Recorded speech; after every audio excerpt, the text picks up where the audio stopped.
walle xalayna mar kale ayay dhacday ciyaar kale oo adag oo lamid ah tii habeen dhaweyd Barcelona lagu reebay ee mucjisada ay sameeyeen kooxda Talyaaniga ee Rome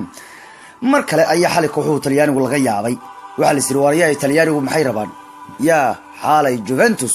waxay sameysay wallahi waa loo bogay waliba waa cimaamad ku turbay ee xalay Juventus way dhiranayeen oo xalay marba waxa dhacday in dadku dhamay wada yiraahdeen waryahay Talyaanigu xoog badna waryahay Talyaanigu waa kacsan yahay yaantan war Talyaanigu muxuu raba waa ilaahay amarkiiyo maxaan ku qaban karnaa kuwa kan oo meeyna waalayaan markii Juventus ay boobsisay Madrid waliba qaybta hore yaani bilowgii ciyaartuba Juventus waxay dhaliyeen gool hore ciyaarta u dhaliyay ciyaartooyga lagu magacaabo Mario Mandzukic kaas oo ahaa madax waliba haddana mid kale ayuu Mandzukic u cajiliyay nimanka kan ee lagu magacaabo Real Madrid waxaa qaybta koowaad lagu kala maray laba gool iyabar oo Mandzukic ayaa xalay kuwa kale laba meel ku saaray Ramos maqnaashiisu waa tabeen alla kuwa Ramos ka maqan yahay waan loo cimaamadi karin goolkooda waa iska furan yahay maanta dhan waa lagu socon karayaa hal maahan laba maahan saddex afar waa la geey karay Madrid xalay no Ramos problem ayaa jira no Ronaldo waa laga yaabaa inay fiican yihiin markaa laakiin inuu Ramos ka maqan yahay marka iyagu xaaladoodu inay xun tahay xal baa la wada dareemayo Ramos la'aan Madrid ma socon karto kadibna qaybta labaad marka la isku soo noqday oo laba ibar ku hogaaminayso nimanka kan ee Madrid Juventus ku hogaaminayso marka la soo noqday waxa dhacday in laga dhaliy kiis saddexaad oo Balisi Matuidi ka dhaliyay daqiiqadii 61 cimaamad ku tuur bay noqotay Juventus ku tuura cimaamaday noqotay oo Real Madrid inta ka soo hararay cabsidii Barcelona baa ku dhacday xalayba Barcelona lagu kala baxayo meel ku kala bixi rabaa qof walba wuxuu niyeystay in Real Madrid la reebi karo dadkii la anaga Champions League waa noo jilcan yahay saan waaye Kambalo waaye Kano waaye waa yaabeen xalay waxay tiraadaan habeenkan habeen ma ahan balse dhamaadkii ciyaartii iyadoo waqtigii dheerigu dhamaanayo ayaa hal mar wax isbedeleen markii Juventus laga dhigay darbajasa muran badan dhalisay rigoore in xilliga la dhigay waxa haddana qaabka lagu dhigay muran badan dhalisay ayaa markaa Cristiano Ronaldo loo dhigay waana uu dhaliyay ninka kaayo ilaahay kuwa kanu calaf in nasiib badna kooxu kale oo dhan waxay ku ciyaaraan way un ciyaaraanoo ciyaartooy un bay wataan laakiin kuwan ciyaartooda waxa u dheer nasiib torobba nasiib waa nimankii xalay faktay nimankaas meel u socdaan haba ugu badnaa dhagaweynaha sanadkii saddexaad oo xiriira inay qaadaha u badnaato ma habeenkii xalay horta Juventus ma ka fakteen habeenkii xalay oo Ramos maqan yahay la saaran yahay la kuusayo saddex gool laga dhaliyay hatta hadii extra time-ka lagu dari lahaa waqtiga extra time-ka lagu dari lahaa ee daqiiqada ugu dambeysay ayaa rigooraha laga dhigay haddaanu extra time-ka malaha jirleen xalay Juventus hadii gool afraad loogu shubi lahaa oo yaani Real Madrid hadii gool afraad loogu shubi lahaa ilaahay aruuray noqoleed xitaa haday Madrid goolka keenin lahayd maxaa yeelay farqiga goolasha Juventus ku dhalisay Bernabeu ayaa soo saari lahaa kooxda cajuusta marka hadiiba xalay xilligaas ay fakteen nimankan ilaahay amarkiis badna oo calaf iyo nasiib badna kuwan habaar waa lagu kari waay xalay horta ma soo baxeen maya nimankan meel ay rabaan wallahi nimankan meel ay u socdaan oo madaxan ka dareemayayo nimankan meel ay rabaan habeenkii xalay ahaa habeen la reebi karay habeen Juventus ay soo bixi karay ayahay laakiin iyadoo Michael Olivier oo garsoore Ingiriis oo daayar ayaa xalay waxa dhan keenay markii ilbirsiga ugu dambeeyay rigooro ka dhigay kuwa kan rigooraha ka Juventus waaniya dilay go'aan qaadashada rigoorahana waa go'aan la yaabay waa go'aan rigoore oo muran badan dhaliyay markii Vasquez lugta gadaal laga soo geliyay oo yaani asagoo lugihiisa la gaarin xabadkiisa korkiisa jig laga korsiinayay marka uu Vasquez dhulka ku dhacayo garsoore rigoor ku qaatay inuu dhigo marka xalay wixii dhacay waxay ahaayeen wax ay ka murugoonayaan dhammaan taageerayaasha dalka Talyaaniga iyo wargeysyada iyo saxaafadiiba aad ugu murugoonayaan waxay leeyihiin waa la dhacay Juventus waa la dhacay waa la cadaalad dareebay yiraahdeen xitaa Buffon intuu marka rigooraha la dhigay xanaaqay ayuu Oliver ku ordayo Oliver xitaa Buffonkii Rosusi oo rigooriya qabana marka ayaa shishni loo wacaya goolkii la geliyay Buffon Rosa la siiyay rigoorina waa la dhigay marka Juventus waxa la leeyahay xalay ciyaartooyga Juventus waxay aaminsan yihiin in cadaalad dara ku dhacday Real Madrid ayaana sida ka ku soo baxday oo taariikh weyn dhigtay oo maxaa yeelay iyagu waxay yihiin kooxda kaliya ee taariikhda 8 sano isku xigta imaanaysa semifinalka ciyaaraha Champions League ya geedka nimankan u jilcan yahay calafna waa leeyihiin kuwa ya dadka maqaar la isagu wataan dadka maqaar bay ciyaarayaan mooyaane ciyaar bay u imaadaan mooyaane calafna ma wataan kuwa laakiin kuwan maqaarkiina waa wataan calafkiina waa haystaan waraabuna waa kugu daray macnaha abada dhan dagaal in beben lagu reebo ma jirtaba kuwana beben in lagu reebo oo ya abada waa ma jirto si xun bay ku imaanayaan marka xalay Real Madrid waxay noqotay kooxdii ugu horeysay ee Champions League 8 sano oo xiriira timaada finalka waligeed ma dhicin koox 8 sano finalkan lagu arkay ma dhicin waa u jilcan yahay geedkan ya waa kooxdii ugu horeysay noqotay marka ee 8 sano isku xiga finalka kan imaanaysa waa imaanayaan waa 8 sano ya geedkan dalray u noqdayo bokol u noqdayo liika buu noqday FK buu noqday ilaahay markii geedkan u jilcan yahay wasma finalka lagu leeyahay waa markii 8aad oo imaanayaan waxa lagu leeyahay sanad ciyaareedkan Champions League wax badan ayaa isbedelayo maxaa yeelay waxa yimaaday sama finalka tan iyo 2009 markii ugu horeysay waxa yimaaday ya kooxo kala horyaal ah Rome oo ka socota Talyaaniga Bundesliga oo ka socota Milan waliba Greece oo Liverpool ay ka socoto Real Madrid oo ka socoto dalka Spain waa markii ugu horeysay tan 2009 ay dhacayso sama finalka horyaalo kala duwan inay soo yimaadaan marka xalaytii ka dhacday waa la yaabayo ninka Ronaldo ana xilliga ka hor loo dhigay ma gool dhaafahay qofkaas waa iska baxay kan hor loo dhigay waa iska baxay qof kasta ka dhacday ya makii hor loo dhigay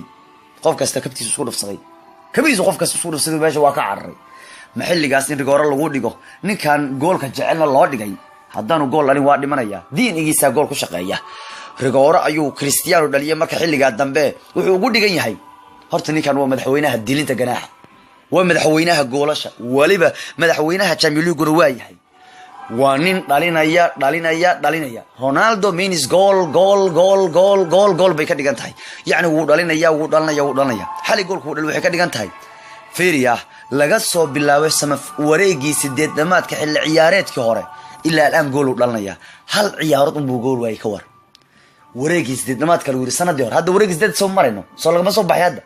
wareegii 8ka xilli ciyaareedkii hore ilaa aan gool buu dhalinaya hal ciyaar mooyaane oo gool dhalin mar labu dhaliyay mar saddexu dhaliyay mar maanu dhalin labu dhaliyay halu dhaliyay xalay hadan hal ayuu dhaliyay marka waxa lagu leeyahay tan iyo wareegii 8 sanadkii hore ciyaareedkii la soo dhaafay wareegii 8-damaadka sanadii hore hal kulan mooyaan inta kale gool u dhaliyay sama finalkii hore ilaa hadan gool ugu dhalinaya ya lugtuma laga goynaahe kana lugtuma laga goynaahe waxa lagu sameeyo ma balhane marka nimankan waa laga yaabay waliba Ronaldo wuxuu xal noqday taariikhda ciyaaryahan inuu hal koox ka dhaliyo gool badan 10 gool ayuu ka dhaliyay Champions League kooxda Juventus ya hal koox in laga dhaliyo 10 gool horay uma dhicin asagu baa sameeyay rekoorkaayo marka waa kaaya xal nimankii soo baxeen oo waliba rekoorka Champions League xilli ciyaareedka waa ninka ugu goolasha badan hadii la leeyahay uu isaga haysta xilli ciyaareedkiisa ugu badnaa Champions League uu gool badan ka dhaliyay waxay ahayd 2003 marka uu 17 gool dhaliyay asaga rekoorkaas haysta rekoork ninka ku xigan uu isla isaga sanadkan weeyaano 15 gool buu ka dhaliyay Champions League walina sama final ay u dhiman tahay waliba qofka saddexaad uu isla isaga 2005 gool ayuu ka dhaliyay ciyaaraha Champions League ninka koowaad ninka labaad ninka saddexaad oo isaga ba iska kala fiican ya martami 7 martami 5 martami 6 oo Champions League ka dhalinayo marka kan waa waxan wax laga qaban karin kanu waa waxan wax laga qaban karin oo marka xal wixii dhacay waxay ahaayeen wax ay taageerayaasha cajuusto iyo dadka kale ay ka murugaysan yihiin oo ay leeyihiin maxilligaaba darba jazaa la dhigaa maxilliga ayaa rigooro la isugu cimaamadayo waxan la cimaamadi karin ayaa la leeyahay waliba ninka la yiraahdo Gianluca Buffon oo xalay aad ugu caruuday ciyaarta taa wuxuu yiri garsooruhu waa dilaa ayuu yahay yiri waa ninaan qalbi lahayn maxilliga nin rigooro dhigay waana loo cimaamadi karin uu leeyahay ya waana loo cimaamadi karin waa gacan ku dhiigle dilay ciyaartu leeyahay ya waxay dhacdo aan kala cadayn oo rigoor ah in la dhigay xilliga mana kala cadeen yaa kooxdu wax walba way bixisay laakiin bini aadam ma awoodo inuu riyooyinkiisa dhamaadka soo laabasho aan caadi ahayn loogu burburiyo xaaladan caadi ahayn bini aadamku hadduu dadaalo xitaa waa lagu cadaalad daroodaa kan baagwaan samayn karnay laakiin xilliga ayaa rigoor la dhigay ka war asoo hadlayay Major Oliver ka hadlayay garsooriye xali Ingiriiska ah wuxuu yiri sida cad qalbi ma balihid ba adiga garsoorow laakiin waa qashin ninka ka waxa taas oo dhan ka sareysa hadii aanad lahayn dhaqankii aad ugu dul socon lahayd garoonka yaani hadii aad ciyaar garsoori karin waxa tarbuunka la fariisan karaa xaaskaaga soo garsoorow xaaskaaga la fariiso garoonka hadaad la fariiso ciyaarta meesheeda sare laga fiirsado hadaad ciyaar maamuli karin xaaskaaga laga fariiso oo carruurtaada la fariiso oo iska cabitaanku spiritka isla markaana aad iska cuni kartaa jibis ma burburin kartid ayuu yiri riyooyinka kooxda yaani wuxuu leeyahay riyaad naga burburisay xalay waxa waajib ah inaad gacan ku dhigla tahay si aad u samayso labada go'aan ugu dambeeyay ee garsooro sameeyo inaad anin roose isiiso rigoorna aad dhigto waa gacan ku dhigla baa tahay gacan ku dhigla cad ayaa tahay ayuu leeyahay Gianluca Buffon wargeysada Talyaaniga waxay yiraahdeen cadaalad dara ayaa ka dhacday Champions League dadka qaarna waxay leeyihiin daraad UEFA waxay tiri Champions League waxa iska leh kooxda kubadda cagta Real Madrid xalayna iyadoo la reebi karo oo xalay iyadoo meel la saari karana rigoor ayaa xilli dambe loo dhigay marka waxay leeyihiin isku fiirsada wareegii 8 lugta koowaad UEFA waxay borgeeda ku soo qortay sanadka 2008 Champions League waxa iska leh Real Madrid taas oo ay ka carudeen kooxaha Yurub oo dhan yiraahdeen ma Real Madrid baad taageertaan oo aad u cimaamadaysaan sidee ku dhacaysaa koox aan finalka gaarin inaad u saadalsaan koobku maxaad kooxaha kale u niyad dilaysaan maxaad kooxaha kale u bahdilaysaan marka lugtii koowaad waxay yiraahdeen koobka Champions League 2008 waa Real ay yiraahdeen ay ku soo qoreen bugooda iyagoon ka cabsanin mana tirtirinba xalana waa la arkay daqiiqadii ugu dambeysay ay rigoor dhigeen waxa la leeyahay bal fiir cadaalad darada dhacday hore bay noogu muujiyeen bay yiraahdeen wax walba ay Madrid koobka ku qaadi karto inay sameynayso UEFA waana kaaba leeyahay xal rigoor waqtiga ka la dhigay marka xalay wixii dhacay aad baa looga gadoodayo waliba Sergio Ramos waxa laga yaabaa in ganaaxa loo dheereeyo xalay maadaama uu ciyaaryahanku markuu ganaaxan yahay waxa loogu talagalay inuu fariisto banaanka Ramos waxa la arkay oo banaanka fadhiya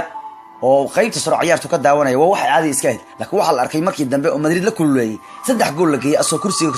soo fariistay ee keedka taasna waa sharci ma ahan oo waa cadaalad daro ayay leeyihiin waliba ninka la yiraahdo Allegri wuxuu yiri marbu garsoor ku sheegay waa ka fiir ninkii ganaxna ayaa kursiga keedka soo fariisanaya marka sharciga UEFA wuxuu dhigayaa hadii garsooraha uu soo gudbiyo Ramos in uu xalay keedka soo galay asoo ganaaxan in laga ganaaxayo ciyaaraha wali waxa suuragal Ramos in laga ganaaxo ciyaarta sama finalka ayaa suuragal oo ganaaxiisa loo kordhiyay ayaa laga yaabaa maadaama ciyaaryahan ganaaxan aanu awoodin inuu soo fariisto kursiga keedka oo loogu talagalay inuu banaanka yimaado waraawu qaba mala celi karay waa soo dagay waa soo dagay waa yimaadayo kooxdiisu waxaynay ninkan ilaanta Madrid ma socon karto markay isagu in la ganaaxa laga yaabaa waliba ciyaartooyga Vasquez wuxuu yiri waxaan aaminsanahay Mahdi Benitez inuu aniga iriday oo rigoor ay ahayd go'aanka ka halka madaxweynaha Juventus uu yiri cadaalad daraba nagu dhacday waa inay UEFA ninka ka ganaxdaa waa inay UEFA ninka ka ganaxdaayo haddaba beri ayaa la sameeyay jimcaha isku aadka ciyaaraha Champions League ogowna 4 koox oo kala horyaala ayaa isu yimaaday markii ugu horeysay muddo dheer kadib Champions League marka beri weyn markii doonaayo wixii isku aadka ka soo baxa waan arki doonaayo Shevchenko ayaa wali isku aadka kan si sameyn doona oo isagu ah ninka sameeyay wareegidii hore maadaama Ukraine lagu ciyaarayo finalka ciyaaraha sanadka kan marka sharci kale ilaalinaya ma jiro beri in kooxo isku beegmaan oo waa kooxo kala duwan oo Liverpool Greece Roma Italyania Real Madrid oo Spain iyo Bayern Munich oo koox Germany lugta koowaad wareegga semifinalka waxa la ciyaari doonaa April 24keeda iyo 25keeda halka lugta labaad la ciyaari doono 1 May iyo 2 May finalkuna waa Sabti May 26keeda waxaana lagu ciyaarayaa NEC Olympic Stadium Kyiv marka wixii xalay dhacay waxa ka yahaayeen Juventus waa ay calxun tahay waxaanay tabanaysaa in la cadaalad dareeyay Real Madridna wali waxay muujinaysaa koobkan inuu koobkoodu yahay Allah ilaahay amarkii kuwa nasiib badna ya halaya horta ma fagteen kan geedkoodi waa wala bariya ka sii daranba finalka marka isku aadkiisa la sameeyo laba koox hadii lagu aadi Real Madrid xoogaa ciyaarta Gambareel in kasto Real Madrid kuwa isu soo haray oo dhan ay u badan tahay inay dhexmari doonto sida u badan tahay wayaan Madrid waa niman geedka loo jilciyo wa ya inkastoo u badan tahay saddexda koox ay soo haraynan Madrid wax ka qaban karin xataa haddana ya ron xataa Madrid ya xataa gambar loo dhigi kara ciyaartay gambar loo dhigi kara xataa ugu yaraan xataa yaari dhibi karo ya dhihi karo hadii la leeyahay waa in bari Liverpool lagu aadiyaa ama lagu aadiyaa Bayern Munich laakiin ron habeenkii dhawaa oo kale nasiibka oo kale dib u soo noqon karayo habeenkii dhawaa wixii Barcelona ku dhacay waxay ahaayeen habeen mucjiso bay ahayd mucjisadu habeenka sajidka iska ma taal marka laakiin hadii Real Madrid lagu aadiyo Rome malaha finalkeeda ma jabno haduusan jabna haday dhacdan in lagu aadiyo oo Madrid la reebana garuunkaaga soo qaaday garuumay laakiin hadii Liverpool lagu aadiyo iyo Bayern Munich lagu aadiyo waliba Bayern Munich hadii lagu aadiyo inkastoo Bayern sanadkii hore iska raacdaysteen oo horta wax u soo haray waxba kama qaban karaan waxa loo badinay inay basarsan karaan baa loo malinaya kuwa ka bal hadan ugu yaraan imaamada ilahanaysa hadii Liverpool lagu aadiyo waa loo fariisan karaa hadii lagu aadiyo Bayern Munich waa loo fariisan karaa laakiin Rome gambar malaha ciyaartaas ya Rome waxyaabaha ay Barcelona ku reebtay waxa kamid ah Barcelona dhaliyaasha iyo calafkan waa ka xun yahayba waliba dhaliyaashu aad ma ahay ninka uu goolo badnaa Messi waa sanadkan 6 gool ayuu dhaliyay ninka labaad ugu badnaana aan gool u ahay aan gool ayaa ugu gool badnaayo marka iyagu xaaladdu saas ka aheedo bal mir waan arki doonaa isku aadko nimankii xal waa soo baxay ninkii lama joojiye ahna waa iska wadaan goolasha waa iska fardhinaya ayaantan kabta dahabka Champions League isagu baa iska xaata marka waa kaayo waa ilaahay amarkii kuwaan sanadkii saddexaad ay rabaan geedka inay qaadaan horta Barcelona ma hartay malaha waa loo badan inay qaadi doonaan ya xalay alisdihi la kamal daariga nacala abu wali waayana lidii lahayo waa kan marka xaaladiina waa ka hayay soo baxeeno marka niman ay u badan tahay weeyaan geedkan ay qaadaan waa waxan wax